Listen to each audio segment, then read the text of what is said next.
In the quiet dawn mist, a team of archaeologists stares in disbelief at a colossal stone slab jutting from a Korean hillside. As they unearth the structure, its true scale emerges. A gigantic prehistoric monument assembled from boulders weighing hundreds of tons. How could an ancient culture with no written records or heavy machinery have built this? Today we embark on a journey through Korea's ancient mysteries, monumental structures that defy explanation and challenge the conventional timeline of history. From massive stone tables scattered across the countryside to a mountain altar steeped in legend, each discovery reveals a past more complex and awe-inspiring than we ever imagined. Scattered across the Korean peninsula are tens of thousands of megalithic dolmens, enormous stone table-like structures that date back over 2,000 years. Korea boasts the highest concentration of these prehistoric megaliths in the world, around 35,000 known dolmens, far more than neighboring China or Japan.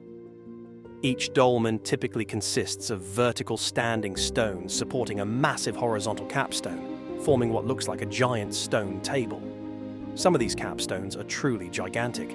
The largest, the Pingmai Dolmen in Hwasun, weighs an estimated 280 tons, about the weight of 200 cars, making it the heaviest dolmen capstone in the world. To put that in perspective, moving such a boulder with modern equipment would be challenging even today. Yet here it rests, placed atop supporting stones by people over 3 millennia ago. How they quarried, transported, and lifted such a gargantuan slab in the Bronze Age remains one of archaeology's great puzzles. What were these mysterious structures for? Archaeologists generally agree dolmens were tombs or ceremonial burial markers for elite individuals, as some contain human remains and grave goods like jade ornaments and bronze daggers. However, definitive answers are elusive. Curiously, Korean dolmens haven't yielded a clear, consistent story. Some contain multiple skeletons, others none at all, leaving experts debating whether they served as burial vaults, sacrificial altars, or something else entirely. Establishing a precise chronology has also been difficult. With so many dolmens, sometimes clustered in dolmen cemeteries of dozens, researchers are still mapping out when and how the dolmen building culture spread. What we do know is that these megaliths appeared roughly between 1000 and 300 BCE during Korea's Bronze Age, a period when complex chiefdoms began to emerge. Their sheer numbers and size hint at organized communities capable of mobilizing enormous labor forces for a single construction, a sign of social complexity that pushes back the timeline of advanced civilization on the peninsula.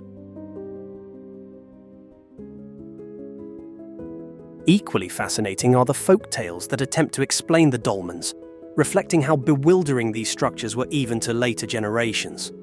Locals in antiquity spun imaginative legends. One story claims a frustrated fairy dropped the 280-ton Hwasun dolmen while carrying it, explaining its immense weight as beyond human strength. Another legend says the famous Ganghwa Island dolmen, a table-type dolmen with a 50-ton capstone, was accidentally created by a magical wizard. According to this tale, an evil wizard tried to block the flow of Earth's energy on a mountain by piling rocks. In the process, a giant rock rolled down and landed atop smaller stones, forming the Ganghwa Dolmen.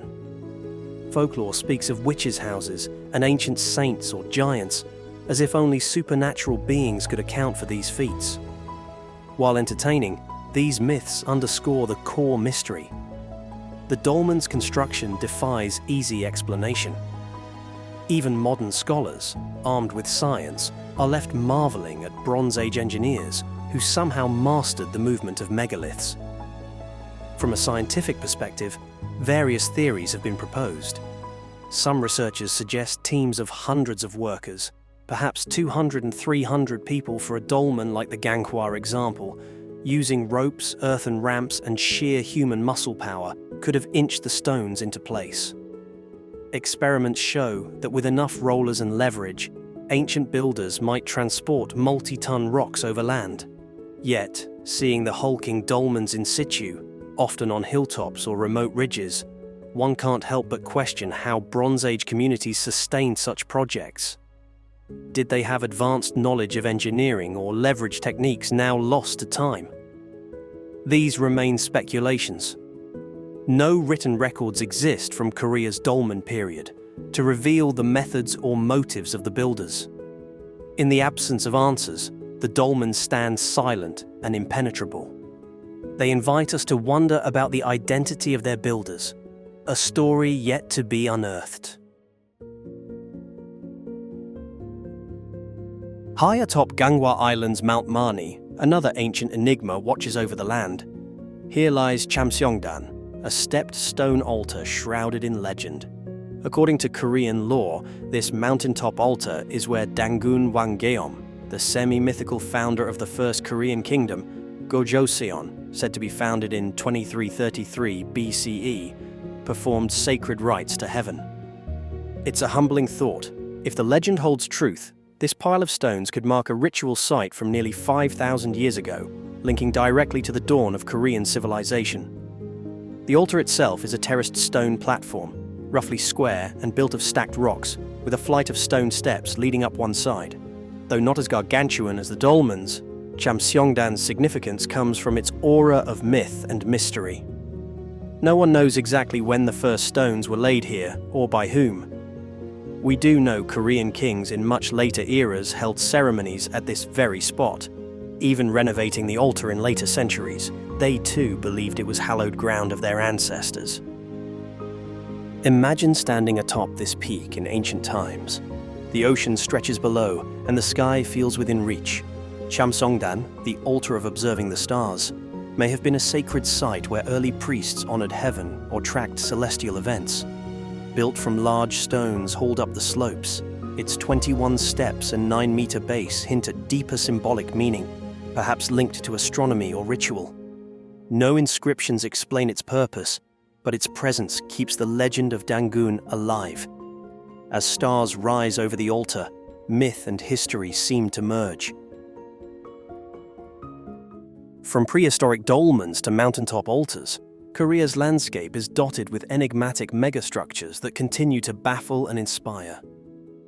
These monuments push the boundaries of what we thought ancient people were capable of.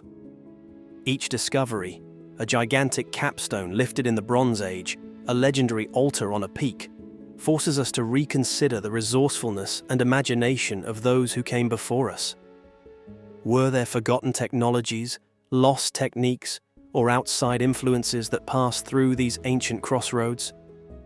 The truth may lie just beneath the surface, waiting, like the stones themselves, to be uncovered.